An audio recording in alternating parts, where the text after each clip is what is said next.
Welcome to Vacuum Wars. Today I'm taking my first look at a cordless vacuum brand called ORFELD. I figured I would buy all three of their top sellers and test them out at the same time to see number one, how I like the brand in general, and number two, which one of these, if any, I would recommend and why. So, links in the description, and let's get started. In order of current prices, I will be testing the ORFELD EV679, the cheapest, the ORFELD H20-A, which is in the middle, and the ORFELD C10-A, which is the most expensive, but I should also point out that I would consider all three of these budget cordless vacuums, as even the most expensive is pretty cheap when compared to cordless vacuums with similar features. I was interested to see that basically each of these vacuums was a totally different design. They all had a different handle design, a different floor head design, a different battery design. Basically, other than the name, these were all very different vacuums. Right off the bat, I wanted to mention that the premium one, the C10A, has some features that I was pretty surprised to see on a cordless vacuum in this price range. The first thing was that it did excellent on the fog test,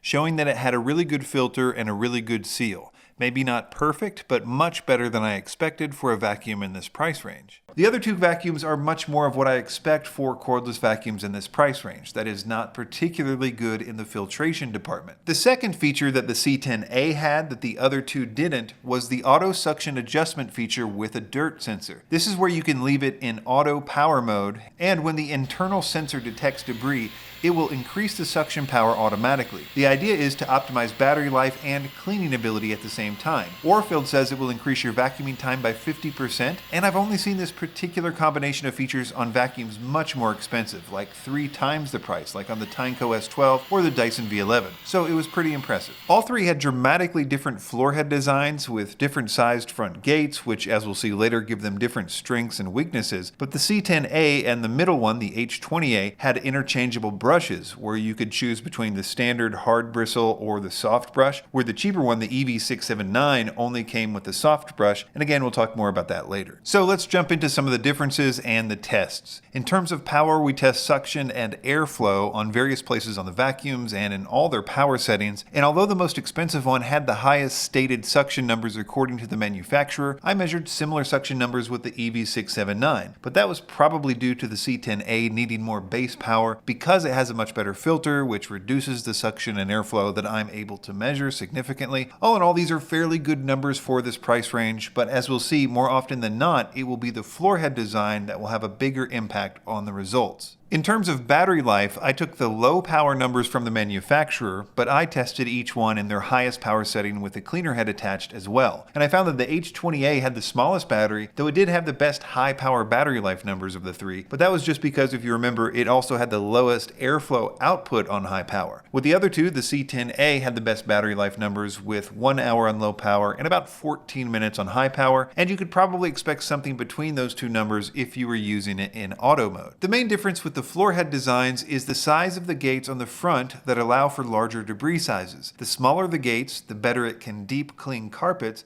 but the worse it is at picking up larger debris, so it's always a bit of a trade-off. The H20-A had the smallest gates of all three, and despite it having the least amount of power, it did the best of all three with the carpet deep clean test, where I embed sand into medium pile carpet and then weigh the dust bends before and after the test. It scored a 96% with the hard brush attached and 86% with the soft brush attached. But because of the smaller gates, the trade-off was that the H20-A was the worst with larger debris pickup on both hard floors and carpet. It was much better with this on carpet than it was with hard floors. In general, I would say that the H20-A is mostly built for carpets. On the other extreme, the C10A had the biggest and largest number of gates on the floor head, and so it didn't do good with the carpet deep clean test at all, but it was the best with debris pickup on both hard floors and carpet. In fact, it was really the only one of the three that I liked with larger debris pickup on hard floors. It also did excellent with debris of all types on carpet as well in terms of pure pickup ability. The C10A also did the best when the soft brush was attached, so let's talk a little bit about these soft brushes that you can trade out on the C10A and the H20A. It was a bit confusing because it wasn't as simple as one type of brush was better for hard floors and one type was better for carpet.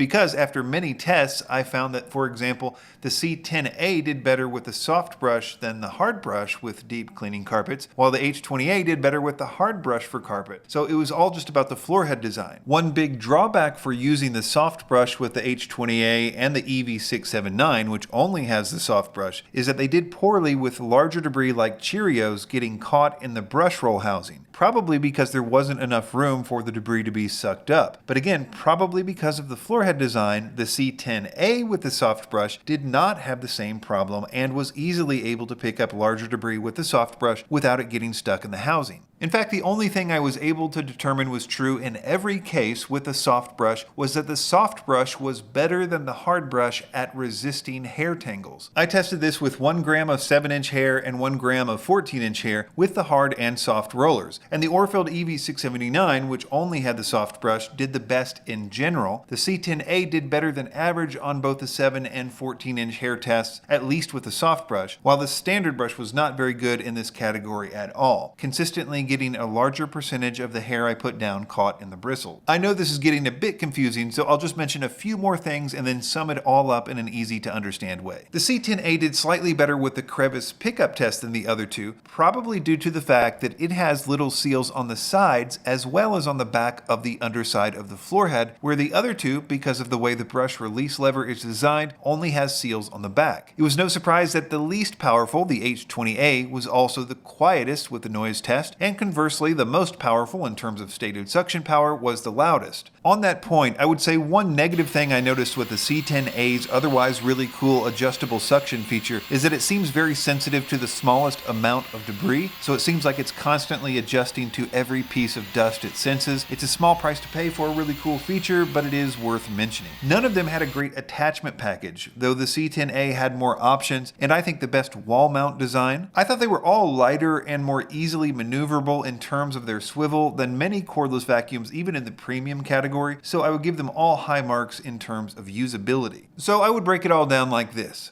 The C10A was really impressive, mostly because of it having the auto adjustment feature and the really good filtration at this price point, which is really rare. It also has by far the best floorhead design of all three for debris pickup. It has the best battery life on low power and good battery life on max power. It was the heaviest of all three, but at only 3 pounds 1 ounces, it's still lighter than even the smaller Dyson handles like the V8. The main drawback of the C10A was that it was below average in terms of deep cleaning carpet. The EV679 is super affordable. It has lots of power and really good battery life, but it was just okay with debris pickup on hard floors and carpet, and it only has that one soft brush, though it was slightly better with deep cleaning carpets than the C10A was. The H20-A was also affordable, and it was really excellent with deep cleaning carpets, but its pickup ability was below average, it was the worst with hair tangles, and it had a small battery, so it makes it really hard for me to recommend for anything other than carpet cleaning and for small spaces. Links in the description, and be sure to subscribe to Vacuum Wars before you leave. Thanks for watching.